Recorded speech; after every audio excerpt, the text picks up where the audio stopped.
प्रभु हमारे साथ में बातचीत करते हैं। आमीन, हालेलुया।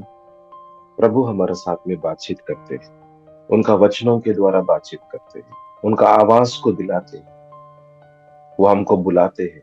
और जो कोई उनका आवाज को सुनेगा और उसको प्रत्युत्तर करेगा, मतलब रिस्पॉन्ड करेगा, तो कौन है जो व्यक्ति जो प्रभु का बातों को सुनेगा और प्रत्युत्तर करेगा, हाँ प्रभु, मैं हूँ प्रभु करके जो व्यक्ति बोलेगा, उनको प्रभु उनका हाथों में लेगा। और उनका जीवन के अंदर में क्या कुछ भी है, क्या कुछ कमी घटी होगा या क्या उनका जीवन में सुधारना है, सब विषयों के अंदर में पवित्र आत्मा बात कर सकते हैं, सब विषयों को दिखा सकते हैं, सबका जीवन के अंदर में। तो उस व्यक्ति का जीवन के अंदर में सब विषयों के अंदर में एक बदलाव को लेकर आ सकते हैं। तो मतलब परमेश्वर को कुछ भी असंभव नहीं है। आपका परिस्थिति को बदलाव करने के लिए परमेश्वर के अंदर में सब कुछ, जो शक्ति जरूरत है, सब कुछ है। इसलिए उनका नाम है एल शदाई, सर्वशक्तिमान परमेश्वर। मतलब उनका शक्ति के ऊपर में कोई और शक्ति नहीं है। सब विषय परमेश्वर के लिए साध्य है। पर विषय क्या है यहाँ पे? दो विषय। ये एक है कि परमेश्वर का आवाज को सुनना, और दूसरा परमेश्वर का आवाज के अनुसार में विश्वास करना और भरोसा रखना। तो विश्वास करने में तो हमको लगते है कि हमको एक कदम आगे बढ़ाना, पर भरोसा रखने से क्या होगा? सीधा सीधा हम परमेश्वर के हाथों में हमारा जीवन को समर्पण कर देते हैं। ये दोनों को समझना। विश्वास मतलब फेथ बोलते हैं, फेथ इंग्लिश में है फेथ। और भरोसा का मतलब है ट्रस्ट बोलते हैं, TRUST, ट्रस्ट। वो वो क्या है? भरोसा। ये दोनों में थोड़ा सा अंतर है, ये दोनों में हमको थोड़ा समझना है। तो विश्वास का मतलब है कि हमारा अंदर में परमेश्वर का आवाज या फिर वचनों का प्रकाशन सुनाई दिया तो हमको विश्वास मिल जाते हैं। तो जब विश्वास मिल जाते हैं तो डर निकल जाए। तो यहाँ पर मैं एक तीसरा एक शब्द को इस्तेमाल कर रहा हूँ, डर को इस्तेमाल कर रहा हूँ। डर का मतलब है कि कल का चिंता लेना, आज का चिंता लेना, हमारा जीवन, हमारा परिवार, बच्चे, ये सब विषय, क्या होगा, कैसे होगा, तो इतना कर्ज है, क्या होगा, तो इतना परिस्थिति ऐसा है, क्या होगा, ये बीमारी होगा, क्या होगा, क्या होगा, कैसे होगा, कब होगा, ये प्रश्नों के अंदर में चलेगा। ये तो एक डर का विषय। पर जहां पर डर है वहां पर विश्वास नहीं है, और जहां पर विश्वास है वहां पर डर नहीं है। इसको समझना है। तो कैसे एक रूम के अंदर में एक लाइट है, तो वहां पर तो लाइट ऑन करते तो वहां पर अंधेरा नहीं है, और लाइट को ऑफ करते तो अंधेरा आ जाते, डार्कनेस आ जाते। तो ऐसे ही जहां पर विश्वास है वहां पर डर नहीं, और जहां पर डर है वहां पर विश्वास नहीं। और डर और ये विश्वास, ये दोनों दो जगह के अंदर में काम करते हैं। दो जगह बोलते तो एक जगह है जहां पर शैतान का राज्य का काम होते रहते हैं। जहां पर शैतान का राज्य का काम का मतलब, एक राज्य दिखाई दे रहा था इस दुनिया के अंदर में, वो शैतान का राज्य। वो हम देख सकते हैं, वो हम पहचान भी सकते हैं, वो हम अनुभव भी कर सकते हैं। और उसके अंदर में हम हैं, बहुत सालों के लिए हैं। और जिसके अंदर में अंधेरा, और जिसके अंदर में झूठ का काम चालू हो जाए, झूठ का काम प्रभुत्व करते हैं। और ये झूठ क्या करते हैं? आगे में ऐसा होगा, ऐसा नुकसान होगा, ऐसा होगा तो वैसे होगा करके जो सब विचारों के अंदर में बात करते हैं, या कुछ हमारा मनों के ऊपर में बात करते हैं। इसलिए हमारा मन एक युद्ध भूमि के रीति में दिखाई देता है, जहां पर शैतान बात करते हैं, झूठ का बातें बोलते हैं।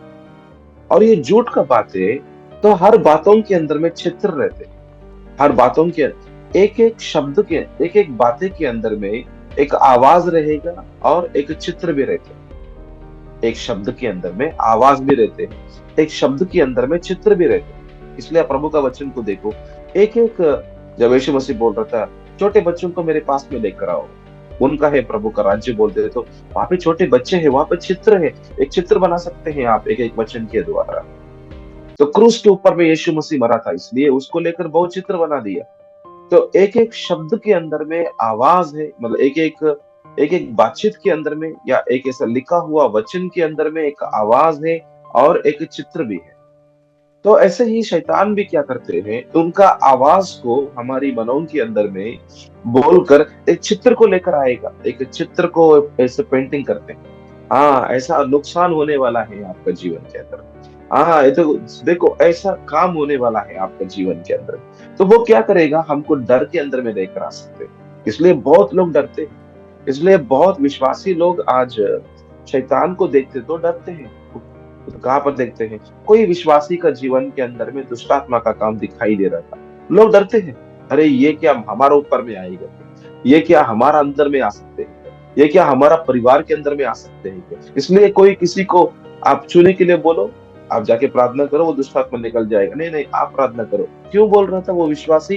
क्योंकि उनको समझ में नहीं आया था, उनके अंदर में प्रकाशन नहीं है, उनके अंदर में जैसे परमेश्वर का शब्द नहीं है जहां पर विश्वास को लेकर आ सकते हैं। प्रॉब्लम वहां पर है। तो प्रॉब्लम विश्वासी का भी नहीं है। प्रॉब्लम क्या है, समस्या क्या है, उनके अंदर में प्रकाशन कमी है, उसके अंदर में प्रकाशन कमी है, बोलते तो प्रभु का आवाज कमी है।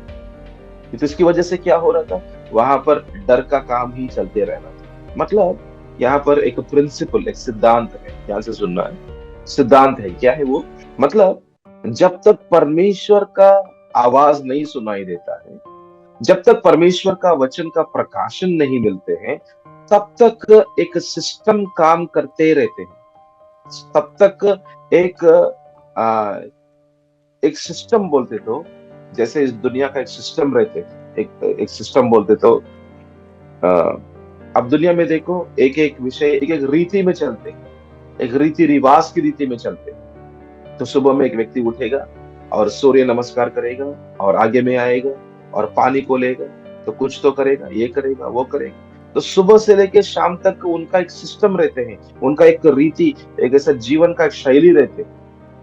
तो उस जीवन का शैली के अंदर में ही वो व्यक्ति जीते जीते जीते जीते रहेगा, जब तक उनको सच्चाई नहीं मालूम, जब तक उनको प्रकाशन नहीं आता, जब तक उनको प्रभु का वचन का गहराई का समझ वो नहीं लेते हैं, तब तक उनका जीवन वैसे ही चलते रहेगा। और ये विषय, मतलब ये जो विषय, वो तो दुनिया का व्यक्ति के अंदर में भी चलेगा और एक विश्वासी का जीवन के अंदर में भी चलते हैं। तो एक विश्वासी का जीवन को लेंगे हम। एक विश्वासी का जीवन में क्या कुछ समस्या है, कल का और आज का और बहुत दिनों का, सालों का जो भी समस्या है, वो तो चलते रहते हैं। और उनको लगते हैं कि क्या प्रभु, हमने हमने आपको प्रार्थना कर रहा था, हमने आपको प्रार्थना कर रहा था, हम तो ऐसे उपवास लिया था, पर फिर भी प्रभु हमारा प्रार्थना का उत्तर क्यों नहीं मिल रहा था? हाँ, प्रार्थना का उत्तर मिलेगा जब आपको या मुझको प्रभु का सच्चाई मालूम होगा। हाँ, इसलिए प्रभु ने यूहन्ना का 8 का अध्याय के अंदर में 32 पद में लिखा है कि वहां पर आपको सच्चाई मालूम होगा,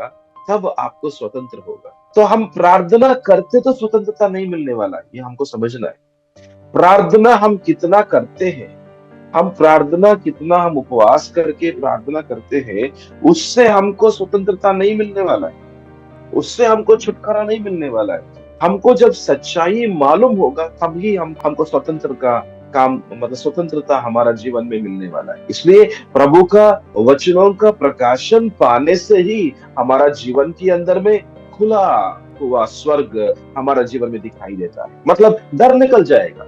ये डर का काम कितना, डर का काम कितना, ऐसा किसका का है? ये डर का काम शैतान का। डर एक दुष्टात्मा है, डर एक दुष्टात्मा है। और मतलब दुष्टात्मा का, शैतान का राज्य का काम का करने का कुछ रीति रहते हैं। वो क्या है? चोरी करने का, घात करने का, नष्ट करने का। यूहन्ना का 10 का अध्याय 10 का पद में देख। तो मतलब तो उनका राज्य के अंदर में ऐसा काम होते रहेगा। और वो एक रीति की रीति में, एक सिस्टम की रीति में काम करते हैं। और उसका मुख्य हथियार है झूठ है। तो उनका मुख्य हथियार क्या है? मुख्य हथियार है शैतान का, वो झूठ है। और ये झूठ कहां से बात करते हैं? उनका स्वभाव से बात करते हैं। तो मैं कैसे बात कर रहा हूँ? मेरे स्वभाव के अनुसार में मैं बात कर रहा हूँ। ये बातें मुझको एक 17 साल के पहले देखते तो ऐसा बातें नहीं था मेरे जीवन के अंदर में। तो तब मेरा स्वभाव एक रीति में था, इसलिए मेरा मुंह के अंदर से कुछ तो इस दुनिया के अनुसार में बातें होते हैं। पर अभी 17 साल के बाद में देखते तो मेरा मुंह के अंदर का बातें बहुत अलग प्रकार की रीति में जैसे सुनाई दे रहा था, क्योंकि मेरा अंदर का स्वभाव बदलाव हो चुका है। शैतान बदलाव नहीं हुआ, उनका स्वभाव कल और आज जैसा कुछ अनंत काल के लिए ऐसा ही है, उनका स्वभाव भी वैसे ही है। और उनका स्वभाव क्या है? लोगों को नष्ट करना है। लोग मतलब जो परमेश्वर का सृष्टि, सब सृष्टि का श्रेष्ठ सृष्टि है, वो तो मनुष्य है। और मनुष्य का जीवन को नष्ट करने से तो तो परमेश्वर का योजना, ये भी ध्यान से सुनना, कि परमेश्वर का योजना एक व्यक्ति का जीवन में नहीं होना, तो ये है मुख्य उद्देश्य। तो मुख्य हथियार क्या है? झूठ है। मुख्य उद्देश्य क्या है? कि ऐसा परमेश्वर का उद्देश्य एक व्यक्ति का जीवन में नहीं होना है। वो नहीं होते तो क्या होगा? नहीं होते तो कि परमेश्वर का उद्देश्य भी आगे नहीं चलेगा ना। कि परमेश्वर किसको इस्तेमाल कर रहा था? आपको या मुझको इस्तेमाल कर रहा था। और मेरे को इस्तेमाल करना के मतलब क्या है? कि परमेश्वर का उद्देश्य भी आगे चल रहा था ना। तो परमेश्वर का उद्देश्य आगे चलते तो क्या होगा? यीशु का दूसरा आगमन भी बहुत नजदीक में आ जाएगा। तो यीशु का दूसरा आगमन आते तो शैतान का काम भी, मतलब शैतान को उनका राज्य का नष्ट होने का काम भी चालू हो चुका है, मतलब वो भी दिखाई देता है, वो भी दिखाई देता है। इसलिए क्या करना है? तो जैसे परमेश्वर का उद्देश्य नहीं होना है इस दुनिया के अंदर में, उनका राज्य ही चलाते रहना है और लोगों को नष्ट करते रहना है, उनका परिवारों को, उनका जो वंशावलियों को नष्ट करते रहना है और अनंत काल का नरक के अंदर में लेकर जाना है और परमेश्वर के ऊपर में विरोध की रीति में खड़े होना है। और परमेश्वर का जो श्रेष्ठ सृष्टि है वो मनुष्य का जीवन को खत्म करते रहना, खत्म करते रहना। कैसे?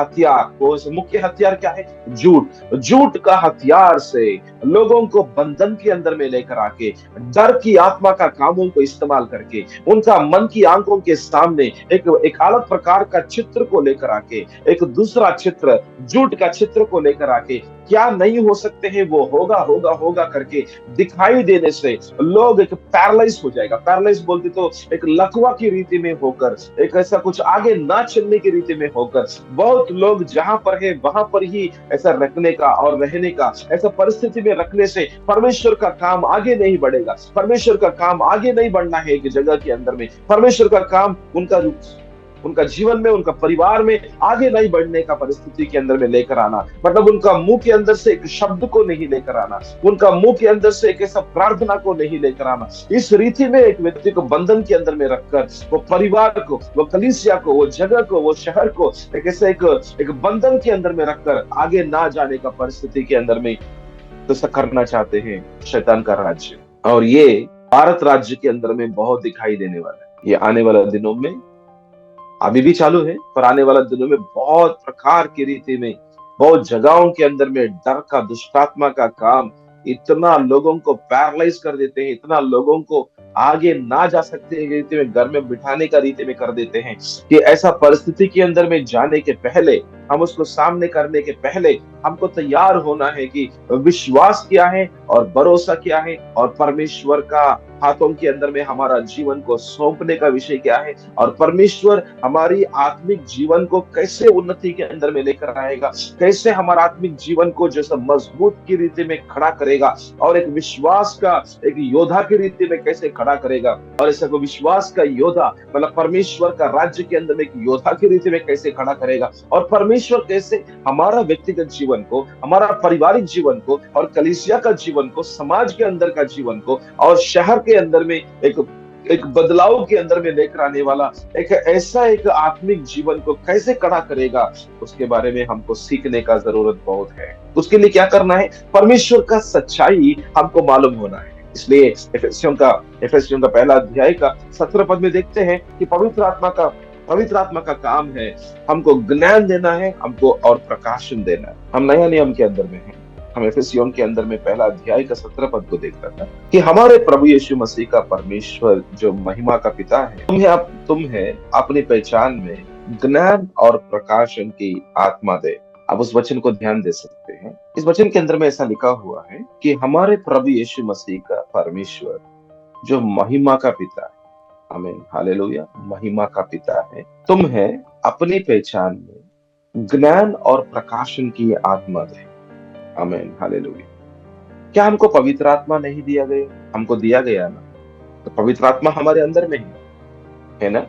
आप विश्वास करते हैं जब आप यीशु मसीह को अपना प्रभु करके स्वीकार किया, अपना उद्धारकर्ता करके स्वीकार किया, तो आपके अंदर में पवित्र आत्मा को भेज दिया, तो पवित्र आत्मा आ चुका है। तो पवित्र आत्मा आते तो ही आपका आत्मा के अंदर में नया जन्म का अनुभव, एक नया जीवन का अनुभव, और आपका आत्मा के अंदर में बातचीत भी हो चुका है। पवित्र आत्मा ने आपका आत्मा में बात किया था कि आप पुत्र है, आप अनाथ नहीं है, आप पुत्र है करके भी बोला। तो इसलिए आपने जो परमेश्वर को अब्बा पिता करके, डैडी, नाना या कुछ अब्बा पिता करके भी बात करना चालू किया था। ये हमने रोमियो का 8 का अध्याय में देखते। तो मतलब पवित्र आत्मा हमारी आत्मा के अंदर में आने से हमारी आत्मा में नया जन्म का अनुभव, नया सृष्टि का अनुभव, शक्तिमान बना दिया हमारी आत्मा को, और एक नया जीवन को लेकर आया था। और पवित्र आत्मा हमारी आत्मा के अंदर में बातचीत भी किया था। ये सब कुछ ने हमने सुना, हमने अनुभव भी कर रहा था। इसलिए हमारी आत्मिक आंखें खुल गया ताकि हम दर्शनों को देखने लगे, हम परमेश्वर का आवाज को सुनने लगे। तो हमारा आत्मिक कान खुल गया, इसलिए परमेश्वर क्या बोल रहा था हमको समझ में भी आ रहा था। और जब परमेश्वर हमारा बीच बीच में है, जब परमेश्वर का उपस्थिति हमारा बीचों बीच में, जब कलीसिया के अंदर में या हमारा व्यक्तिगत जीवन में, जब हम परमेश्वर का उपस्थिति में है, हमारा हाथों के ऊपर में भी ऐसा लग रहा था कि महिमा आ रहा था। हमारा हाथों के ऊपर में भी या हमारा शरीर के ऊपर में भी ऐसा एक बोझ की रीति में आ रहा था, और महिमा चारों ओर में दिखाई भी दे रहा था। मतलब हम पहचान भी रहा था, अरे ऐसा लगता है कि परमेश्वर हमारा बीच में है। तो आपको कितना अनुभव है? हमको तो बहुत अनुभव है। हमको तो बहुत बार अनुभव होते हैं कि परमेश्वर मेरे साथ में है, परमेश्वर मेरे को ऐसा कोई अगुवाई कर रहा था। तो जब हम ऐसे कलीसिया के अंदर में है, कुछ लोगों के बीचों बीच में है, हाथों को फैलाते तो ऐसा है कि इतना वेट हो जाते हैं। जैसे आप वेट लगाते हैं ना, ऐसा कहाँ पर वेट लगाते तो कैसे लगते हैं, ऊपर में कैसे सूटकेस लगाते तो कैसे वेट लगते हैं, ऐसा मेरे ऊपर में वजन लगते हैं कभी कभी। तो ऐसा बहुत बार लगते हैं, ऐसा प्रभु का उपस्थिति को हम अनुभव करते हैं। मतलब ये सब कुछ कहाँ से हो रहा था? आत्मा में आपको समझ में आ जाते हैं। आत्मिक इंद्रियों के अंदर में आपको समझ में आ जाएगा। आत्मा को इंद्रियों रहते हैं, आत्मिक आंखें रहते हैं, आत्मिक कान रहते हैं, और आत्मिक स्पर्श रहते हैं, और आपको समझ में आ जाता है कि प्रभु है आपके बीचों बीच के अंदर में है, प्रभु है आपके अंदर में है, क्रिस्तु है आपके अंदर में है, पवित्र आत्मा है आपके अंदर में है। ये समझ में आ रहा था आत्मा के अंदर में। सही है? तो यहाँ पर बोल रहा था, देखो क्या पवित्र आत्मा आपके अंदर में आया। अभी यहाँ पर एक और बार हम यहाँ पर देख रहा था कि पवित्र आत्मा कौन है, मतलब पवित्र आत्मा के द्वारा और क्या क्या काम हमारी आत्मा के अंदर में हो जाते हैं। तो मैं फिर से बोल रहा हूँ, पवित्र आत्मा तो आए हैं, और पवित्र आत्मा हमारी आत्मा के अंदर में आ चुके हैं, पर आत्मिक मतलब हमारी आत्मिक आंखों को भी खुला दिया, आत्मिक खानों को भी खुला दिया, और आत्मा के अंदर में स्पर्श भी हमको पाने के लिए इंद्रियों को खोल दिया, ताकि हमारा संबंध पिता परमेश्वर के साथ में नजदीक में रखे। और पिता परमेश्वर, ऊपर में लिखा हुआ ना, पिता जो महिमा का पिता है। आमीन, हालेलुया। तो महिमा का पिता, ये महिमा का पिता करके वचन में देख रहा था, पर वो महिमा को कभी देखा क्या हमने? नहीं देखा। वो जो सब पिता को, यस वही परमेश्वर पिता ही करके उनका हृदयों के अंदर में पिता को देखा क्या? नहीं देखा। जैसे तो आपका घर के अंदर में 4-5 लोग हैं, मतलब 4-5 जो आदमी लोग हैं, पर वही घर के अंदर में आपका बच्चे भी हैं। आपका बच्चों को मालूम है, आदमी लोग दिखाई दे रहा था, पर बच्चों को मालूम है कि उनका पिता कौन है। ऐसा और नो? तो 4-5 जैसा कुछ ऐसा ऐसा कुछ तो फंक्शन चल रहा था, और वहां पर 4-5 जैसा कुछ आदमी लोग हैं, पर उनका बच्चे भी है। उनका बच्चों को मालूम है उनका पिता कौन है, और उनका पिता के पास में डैडी करके चले जाते हैं, क्योंकि उनको पिता को वो जानते हैं। हाँ, ऐसा ही है। ऐसा ही हमारी आत्मा के अंदर में, जो स्वर्गीय स्थलों में हमारा परमेश्वर पिता कौन है? वो तो महिमा का पिता है। आमीन, हालेलुया, हालेलुया। ऐसा पौलुस को प्रकाशन मिला था, और वही प्रकाशनों के अनुसार में लिखा हुआ है यहाँ पे। आमीन, हालेलुया। वो पिता केवल एक साधारण पिता नहीं था, पर उनका चारों ओर में महिमा दिखाई देता है। आमीन, हालेलुया। महिमा का मतलब क्या है? तो सब महिमा का मतलब है, जो रोशनी उनके अंदर में है वो बाहर में दिखाई देना, वो महिमा है। जो रोशनी उनके अंदर में है, तो हमको मालूम है ना, पहला यूहन्ना का पहला अध्याय के अंदर में परमेश्वर उजियाला है, और उनके अंदर में कुछ भी अंधेरा नहीं है। यस, तो God is light and there is no darkness in him. मतलब ऐसा परमेश्वर उजियाला है बोलते, तो परमेश्वर के अंदर में उजियाला है। वो उजियाला बाहर में जो दिखाई दे रहा था वो महिमा है। आमीन, हालेलुया। जब मूसा जब पहाड़ के ऊपर से नीचे आ रहा था, जब मूसा पहाड़ के ऊपर से नीचे आ रहा था, वो 40 दिन के बाद में परमेश्वर का उपस्थिति में रह के परमेश्वर का महिमा में रहने से वो महिमा हमारा ऊपर में भी प्रकाश करेगा। आमेन, हालेलुया, हालेलुया, आमीन बोल देना, हालेलुया। क्योंकि परमेश्वर का उपस्थिति में रहने से क्या होने वाला है, परमेश्वर की उपस्थिति में परमेश्वर का महिमा दिखाई देगा। इसका मतलब है कि पौलुस परमेश्वर का उपस्थिति में रहते हुए और पिता परमेश्वर का सामने, पिता मैं आपका सामने घुटने टेक रहा हूं, ऐसा हुआ ना। ऐसा इफिसियों का 3 का अध्याय का 14 पद में हम देख सकते हैं कि पौलुस परमेश्वर, पिता परमेश्वर का सामने घुटने टेक कर वो तो प्रार्थना कर रहा था, हे पिता परमेश्वर करके प्रार्थना कर रहा था। मतलब जो व्यक्ति प्रार्थना करते हैं, जो विश्वासी परमेश्वर का उपस्थिति में प्रार्थना करते हैं, वो पिता परमेश्वर का चारों ओर का महिमा इनका आत्मा के अंदर में प्रकाश करेगा। आमेन, हालेलुया।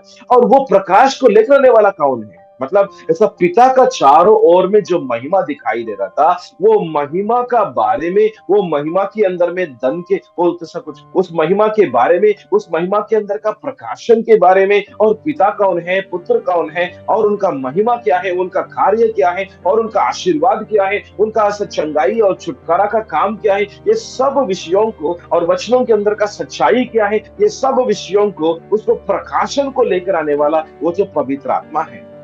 प्रकाशन का मतलब क्या है? तो प्रकाशन का मतलब है जो गुप्त विषयों को खोल कर दिखाना, उसको बोलते हैं प्रकाशन। जो ऐसा वचन क्लोज कर दिया है, तो उस वचन को देखते तो, बाइबल को देखते तो वो तो सब बंद करने, ऐसा कुछ बंद किया हुआ वचन है। तो मैं फिर से बोल रहा हूं, तो आपको समझने के लिए, एक अन्य जाति व्यक्ति या कुछ अन्य व्यक्ति, कुछ अन्य मार्गों में चलने वाला व्यक्ति, कुछ ऐसा एक जैसा कुछ मन के अंदर में विचार लगते हैं। हाँ, मैं भी पढ़ता हूँ बाइबल को, क्या हमने वो पढ़ा, ये पढ़ा, वो पवित्र शास्त्र को पढ़ा, ये शास्त्र को पढ़ा, बाइबल को भी पढ़ेंगे। और वो बोलेगा ना पूरा बाइबल को पढ़ने के बाद में, समझ में नहीं आया सर, बोलते हैं। हाँ, समझ में नहीं आते। बाइबल, तो बाइबल एक ऐसा पुस्तक है, वो तो बंद कर चुका है। दुनिया का लोगों के लिए बाइबल बंद है। दुनिया का लोग कभी भी बाइबल के अंदर का प्रकाशन को नहीं पा सकते, क्योंकि उनका आत्मा मर चुका है। उनका आत्मा एक मरा हुआ एक स्थिति के अंदर में है। आदम ने पाप किया, हवा ने पाप किया, आदम का पाप करने की वजह से वो मर गया, आत्मा के अंदर मर गया, और पूरा मनुष्य जाति मर चुका है आत्मा के अंदर में। इसलिए मनुष्य के जीवन के अंदर में उनका आत्मा मरने का परिस्थिति के अंदर में वचनों का प्रकाशन, वचन के अंदर में जो गुप्त बातें हैं, जो यीशु कौन है, उनको समझ में नहीं आएगा, क्योंकि उनका आत्मिक आंखें बंद है, उनका आत्मिक आंखें अंधे हैं, उनका आत्मिक कान बहरा है, वो नहीं सुन सकते हैं, वो नहीं देख सकते, इसलिए प्रभु का आवाज को उनका आत्मा में नहीं सुनाई देता। पर हमारे अंदर में हमारा, जैसे हम तो विश्वासी लोग हैं, यीशु मसीह को अपना प्रभु करके और उद्धार करता करके स्वीकार कर चुका है। आमीन, हालेलुया। और कौन है जो विश्वासी यीशु मसीह को अपना प्रभु करके स्वीकार किया और प्रभु है करके पहचान में रहेगा? यहाँ पर मैं थोड़ा सा शब्दों को थोड़ा सा इस्तेमाल कर रहा हूँ, कुछ ऐसा कुछ एक एक शब्द को जोड़ के बात कर रहा हूँ मैं, ध्यान से सुनना है। कौन है जो विश्वासी जो यीशु मसीह को अपना प्रभु करके स्वीकार किया? वो बहुत अच्छा है। हे प्रभु, आप ही मेरा प्रभु है, मतलब आप ही मेरा जीवन को चलाने वाला प्रभु है, ऐसा स्वीकार किया और उसके अनुसार में चलना है। आमीन, हालेलुया। आपको प्रकाशन चाहिए, आपको सच्चाई चाहिए, आपका जीवन के अंदर में झूठ निकल जाना है, शैतान का सिस्टम को पूरा ऐसा निकाल देना है, शैतान का सारा कामों को बंद कर देना है, उनका कामों को नष्ट कर देना है, उनका कामों को पूर्ण रीति में जड़ से निकाल देना है, शैतान का कामों को जैसे वंशावली के अंदर से निकाल देना है। सच्चाई चाहिए बोलते तो सत्य का आत्मा, जो पवित्र आत्मा, जो आपके अंदर में प्रकाशन देने वाला आत्मा, ज्ञान को देने वाला आत्मा, और इस वचनों को सब खोलने वाला पवित्र आत्मा आपके अंदर में प्रकाशित करना है, तो आपका जीवन यीशु का अधीन में, आपका जीवन यीशु का प्रभुता के नीचे में रहने से ही, जहां पर यीशु को स्थान होगा वहां पर ही पवित्र आत्मा काम करेगा। मैं फिर से बोल रहा हूं, जहां पर यीशु को स्थान मिलेगा, जहां पर यीशु को आदर सम्मान मिलेगा, जहां पर यीशु यीशु मसीह को अपना स्थान जो प्रभु को देना है वो स्थान मिलेगा, वहां पर ही पवित्र आत्मा काम कर सकते हैं। जहां पर यीशु मसीह को आदर सम्मान देते हैं वहां पर पवित्र आत्मा काम करेगा। जहां पर यीशु मसीह को आदर सम्मान नहीं देते हैं वहां पर पवित्र आत्मा काम नहीं कर सकता।